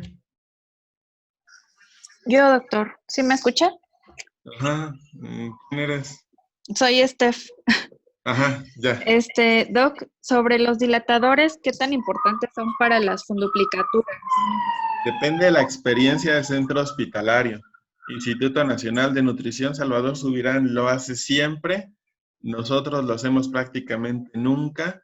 Gea González tampoco. Nunca. Hospital General de México tampoco. Pues existen algunas técnicas para tú garantizar que la funduplicatura te quede floja o floppy, como es pues, pasar una sonda nasogástrica, hacer una endoscopía transoperatoria, meter una pinza de 10 milímetros lateral a tu funduplicatura para ver que entra bien. Pero la conclusión es que depende del centro hospitalario. Si tú no usas bujías calibradoras y no tienes experiencia y de pronto leíste un artículo y empiezas a hacerlo, lo más frecuente es que perfores y al revés, siempre las utilizas y no tienes, si haces una funduplicatura sin bujía calibradora, puede quedar apretada. Si la utilizas arriba de 50, 54, necesitas un anestesiólogo capacitado que sepa introducir, sacar la bujía y tienes que tener un poquito más de cuidados. Si no la utilizas, y te digo, en nuestra escuela no la utilizamos, tampoco da problemas. Pero sí te recomiendo siempre utilizar una bujía calibradora cuando reoperes un paciente. Si haces una refunduplicatura siempre, y también siempre te recomiendo una endoscopía transoperatoria. A veces lo que hacemos porque no tenemos bujías, puedes pedirles prestados a los bariatras. No son tan gruesas, un bariatra usa 32, 36, pero sí te sirve, porque si en tu centro no la utilizan, muchas veces es bien difícil conseguirla. Pero pues Giuseppe tiene, estoy seguro que Rafael también tiene bujías calibradoras y si las requerimos, pues seguro nos las pueden prestar. Ok, Doc, gracias. Nada. Doctor, y en caso de no tener a la mano una bujía calibradora, ¿la podemos calibrar por fuera? Ajá. ¿Con una pinza? Con Sí, la con la sonda, dijo. pinza. Y si tienes duda, así lo que más te recomiendo es hacerle una endoscopía transoperatoria. La endoscopía transoperatoria es maravillosa y te va a evitar muchos problemas. Ok, gracias. Bien, ¿no hay otra duda? Doc, ¿y usted qué piensa sobre anclar la válvula hacia los pilares? Digo, nosotros a veces como que teníamos mucho ese entendido, ¿no? Que se podía anclar a los pilares. Por ahí en un congreso presentaron alguna vez que ellos la anclaban hacia la pared, con un punto largo hacia la pared. La verdad es que igual a mí ese no se me hace muy efectivo porque quedaría un poco traccionada. No sé usted qué piensa, ¿se puede dejar sin anclar hacia el pilar o siempre deberíamos intentar anclar esa válvula? Yo Asumiendo personalmente, que tenemos buen esófago, o sea, intraabdominal y que la válvula está bien confeccionada. personalmente siempre la anclo. Sí, Y me ha dado ahí buenos resultados, ¿eh? Sí, no he tenido problemas. Gracias. Bien, ¿ya están viendo mi pantalla? Sí, Doc. Sí. A ver, entonces si ya no hay... ¿Vale? Otra duda, Doc. Sí, ¿Una adelante. gastroplastía Ajá. para que no migre? ¿Qué opina de una gastroplastía? Si tienes esófago corto, sí. Si no hay esófago corto, creo que sería un procedimiento innecesario y que realmente la principal causa de migración es que te quede tensa la válvula. Si no tienes esófago corto, hiciste una buena disección, no va a migrar. Un truco que yo le aprendí a Ciad y es bueno, ya que hagan su válvula, pónganle una grapita que agarre los nudos, una grapa de titanio, y entonces ya después que le tomen una radiografía, pues van a ver dónde está su válvula, si se encuentra por debajo del diafragma o se movió y migró. No te consume nada de tiempo y es un buen recurso y te evita pues, muchos estudios innecesarios.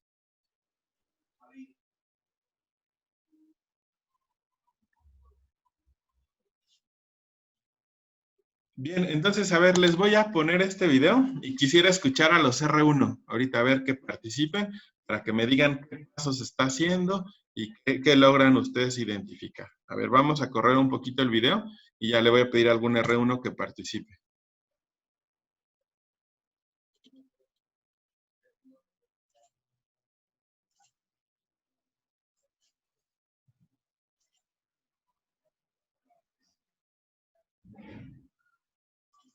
Era este.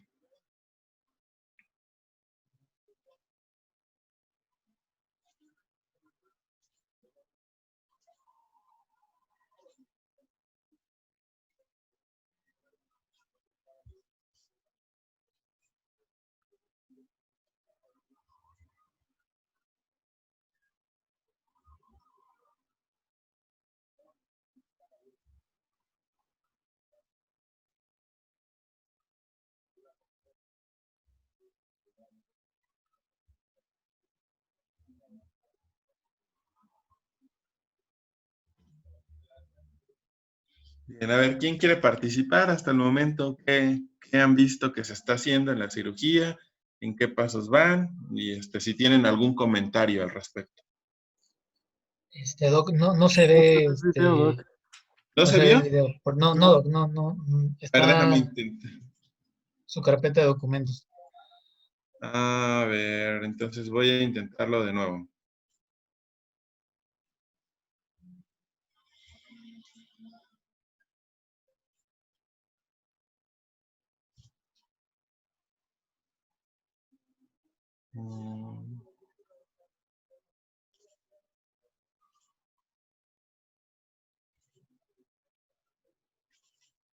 Aquí ven nada más una carpeta.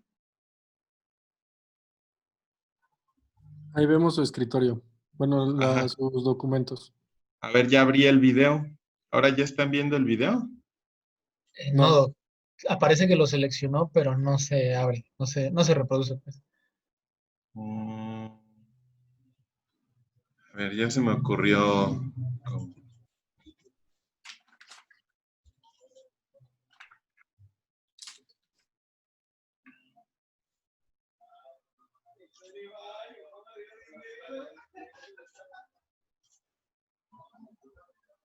A lo mejor poniéndolo en el escritorio, Doc, y cerrando su carpeta de documentos.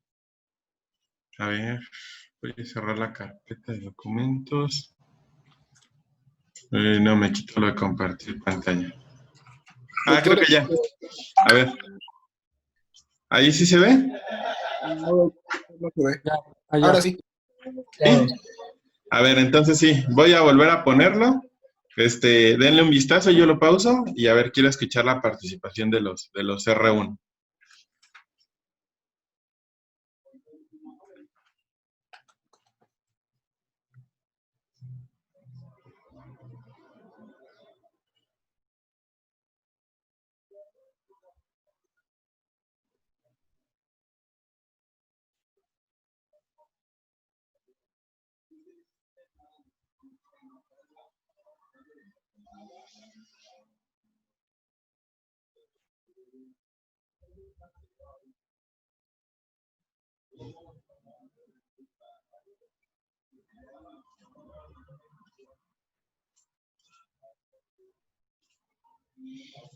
A ver, ¿quién nos puede decir hasta el momento en qué va? ¿Qué pasó de la cirugía? ¿Qué opinan al respecto?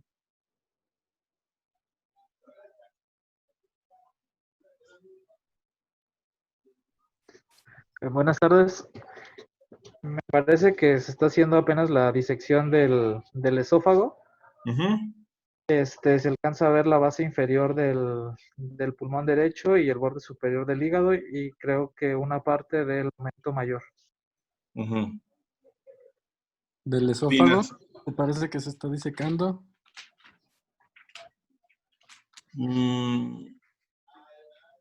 Ajá, sí, ya no los terminé de escuchar. Estaba participando.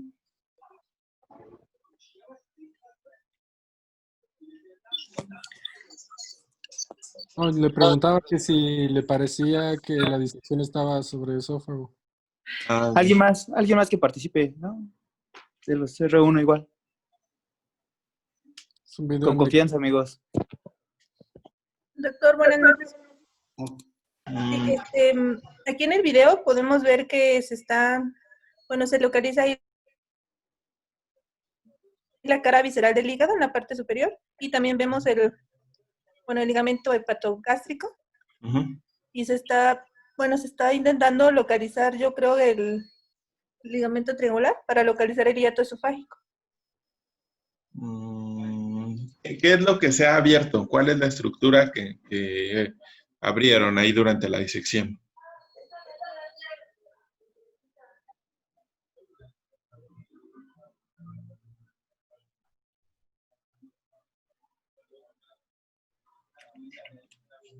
¿O en dónde se está haciendo la disección?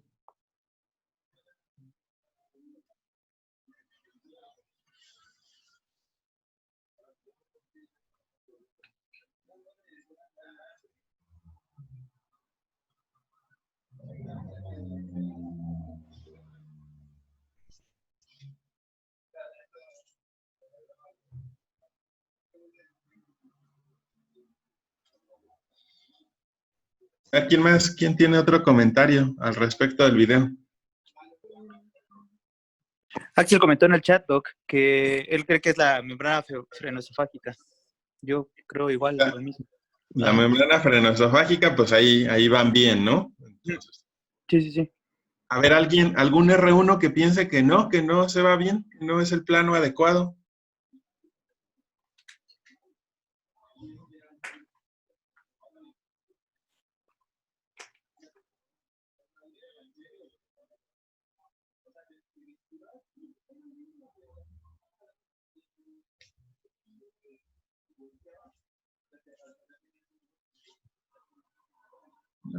A ver, ¿quién más?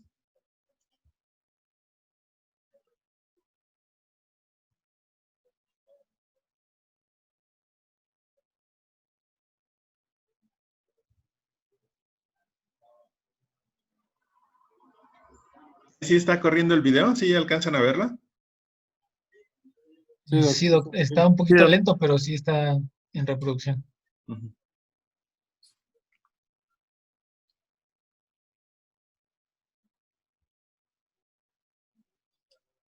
Hasta la derecha podemos ver el fondo gástrico. Yo creo que se ve un poco lejos, ¿no? De donde está haciendo la disección.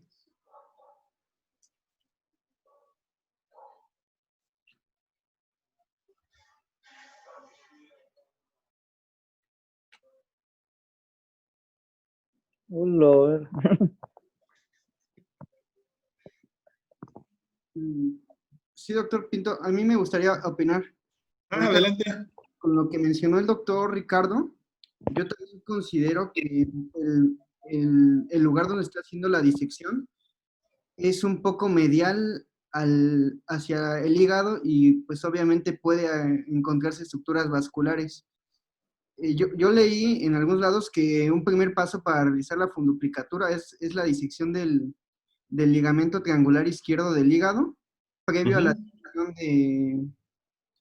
de la membrana frenoesofágica para la liberación del esófago.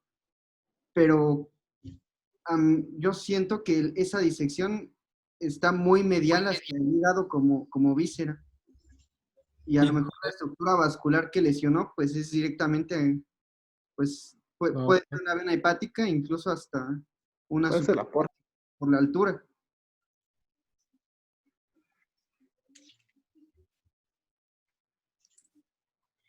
Sí, estoy de acuerdo. Fíjate que el ligamento triangular no, a mí me parece como un reparo adecuado para iniciar. Lo que sí es que hay que identificar, pues, en el aumento menor, la pars flácida y la pars densa. Y sobre este sitio es donde se tiene que iniciar. Yo personalmente empiezo sobre la pars densa y no sobre la pars flácida, porque aquí corre una ramita hepática del vago, que pues vaya, saben, a la vesícula, al píloro, y entonces, pues si la seccionas te puede llevar a complicaciones, retraso en el vaciamiento, probablemente te haga colecistitis y tengas que operarlo después. Pero la gran mayoría de los cirujanos he visto que empiezan en la pars flácida, porque es un reparo sencillo, es un tejido bastante laxo, y si lo abres, llegas directamente al pilar derecho, y ya ahí, pues ahí te vas sin problemas. Ahorita están viendo de nuevo el video, pero ya una imagen en blanco y negro. Sí, doctor, ya se ve así. Sí, doc. Sí. A ver si alguien me ayuda a describirlo. Aquí ya podemos ver, en esta edición separé ya la parte anatómica, y si alguien puede ir narrando qué es lo que se está viendo.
A ver, un comentario ahí final al respecto.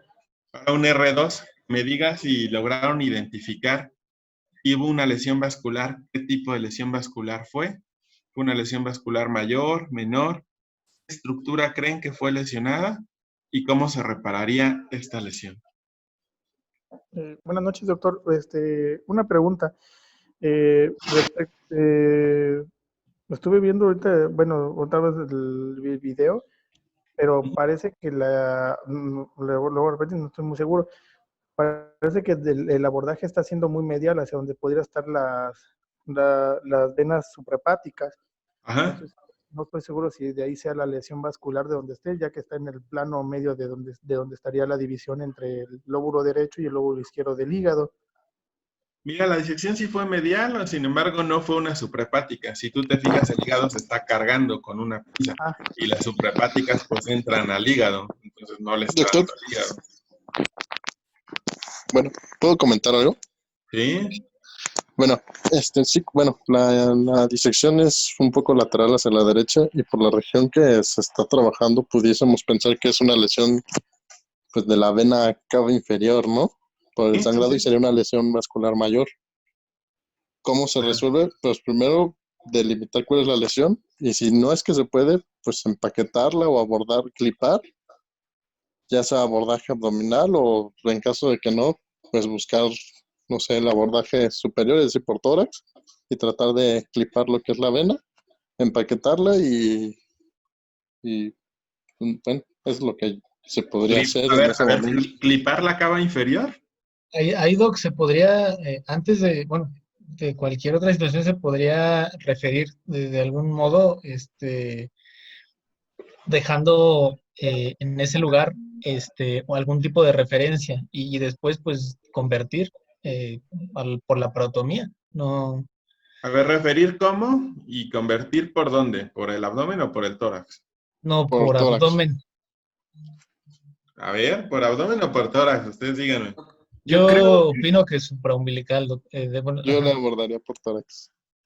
Bueno, yo lo que he leído, bueno, es una lesión de vena cava inferior y tiene que ser abdominal. De acuerdo. Es abdominal el abordaje, ¿no? Y tenemos que hacer como catel para llegar a esa parte. Y se tiene que, bueno, el abordaje o el tratamiento que se tenía que hacer sería dejar la pinza de láparos, porque se ve en el video en la última parte que sí hizo como el control. No tenemos que referir nada, si nos dejamos la pinza ahí, que nadie la mueva, hacemos el abordaje abdominal y con la misma pinza que está sujetado el vaso, pues nos ayuda a hacer como el control hemostático en ese momento. Y conviertes con la pinza adentro, ¿no? Y agarrando el vaso, sí. Sí, yo también creo eso. Pero porque más coger que catel, ¿no, Burgos? Pues sería coger y catel, ¿no? Porque catel te expone la vena cava inferior, ¿no? Sí, pero abajo, o sea, allá arriba donde fue la yo lesión. creo que con el coger, ¿no? O sea, obviamente tiene que ser un coger amplio para que se puedan exponer bien los vasos, porque si solo se moviliza un poco el duodeno, no se van a alcanzar a ver. Sí, es cierto, sí tiene razón, porque si fuéramos catel, pues solamente exponemos un poco más infrahepático, más que retrohepático, ¿no? Lo que buscas ahí es control vascular, ¿no? Es sangre venosa, estás regresando al corazón. O sea, lo que quieres es que te llegue menos sangre para que te dé oportunidad de identificar la lesión y ya después pues, tratarla. Sí, y pues yo creo que solamente dar un punto con problema, bueno, puntos con problema, obviamente no nosotros, sino hablarle a los cirujanos vasculares, ¿no? Bueno, pero por ejemplo, en ese momento lo que podemos hacer, como dicen, es como controlar la hemorragia. Abdominalmente podemos detener el sangrado porque estamos pensando la parte del retorno venoso, pero si esa lesión es muy superior, bueno, se ve ahí luego que está el diafragma, posiblemente tendremos que hacer tóraco para poder delimitar el sitio bien de la lesión y tratarlo de unir. Bueno, así es como yo vería eso así. Ajá, porque ahí tienes todavía el diafragma, ¿no? O sea, no te puedes poner darle puntos a ciegas a ver si agarraste o no la cava inferior. Ajá. Tienes que delimitar bien la lesión para saber qué es lo que vas a cerrar. Entonces, en conclusión, podemos decir que tiene que hacer la parotomía y toracotomía para delimitar bien nuestra lesión. lesión. Abordaje, sí. Pues bueno.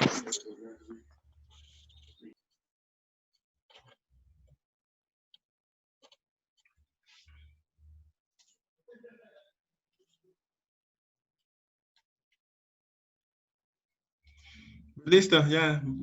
Era como para los R1 el ejercicio, pero pues poco participativos. Aquí el problema pues es que se ha entrado a pocas cirugías, ¿no? En la medida que se van viendo más, pues uno va ganando experiencia.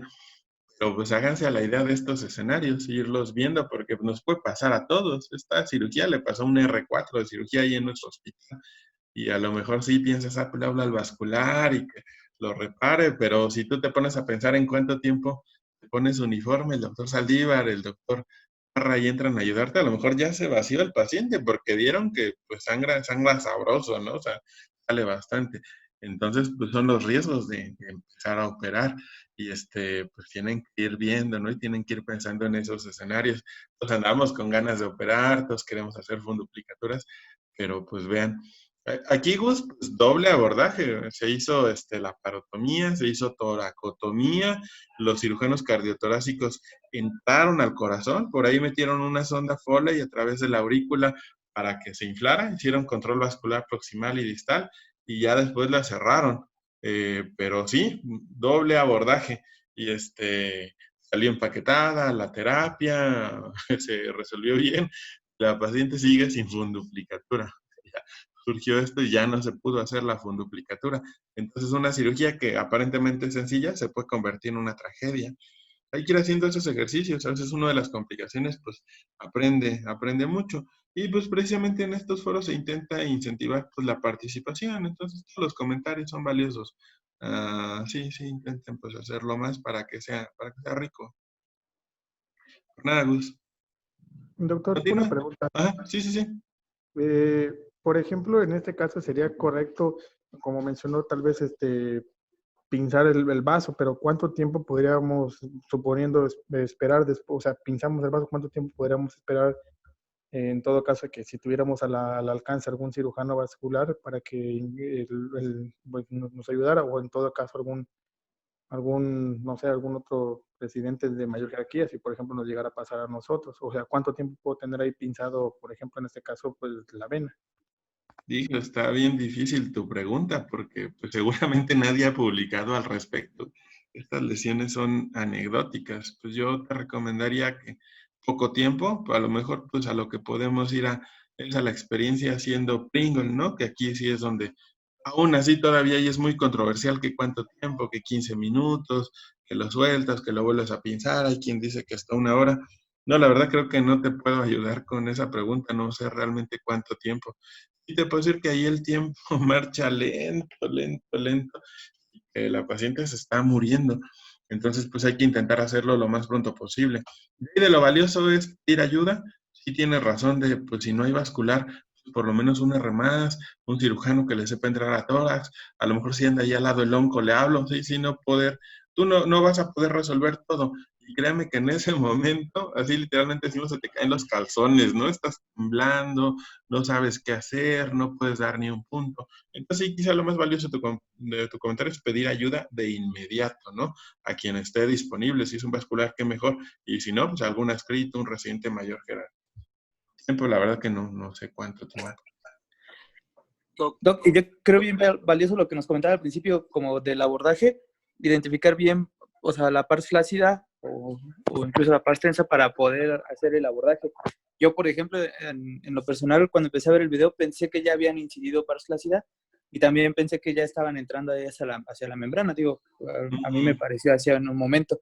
Como dice usted, no es estar viendo, pero sí hacer mucho hincapié en eso, ¿no? Que se olvida que yo, como usted comentaba, la mayoría que he visto inciden pars flácida y por ahí tratan de hacer el abordaje. Entonces, tratar de identificar las estructuras desde que vas empezando tu cirugía, ¿no? Doctor Pinto, con respecto a lo que comentaba Ken, yo había leído, Doc, por ejemplo, en lesiones de hígado, cuando hay lesiones de hepáticas de la vena cava inferior, lo hacían. Bueno, no hay estudios así como comenta usted, porque yo creo que sería bien ese estudio. Sin embargo, ellos comentaban, los doctores ahí de trauma de Chile, me parece, que 5 minutos era lo ideal para ellos, que se tardaban 5 minutos en pinzar la vena cava inferior.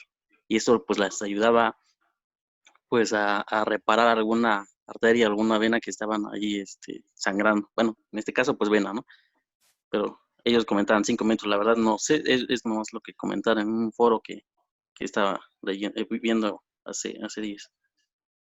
Pues yo creo que información valiosa, te decía, pues no vamos a encontrar un metaanálisis, una revisión sistemática, pues todo va a caer en el terreno de lo anecdótico. La cava inferior se pudiera ligar incluso, siempre y cuando pues sea infrarrenal. Si es suprarrenal, pues ya no lo puedes ligar, porque imagínate cómo regresa toda esa sangre, ¿no? Pero esa pregunta, y que sí me ha tocado verla en el poema, en el consejo, cuáles son las venas que se pueden ligar y cuáles son venas que no se pueden ligar. Entonces es un tema ahí bonito y como para repasar, más académico que práctico, pero la cava inferior sí se pudiera ligar infrarrenal, suprarrenal ya no, esta lesión hay que repararla.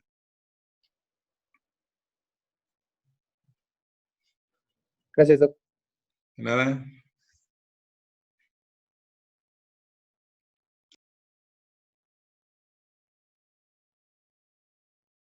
Continuamos, Doc.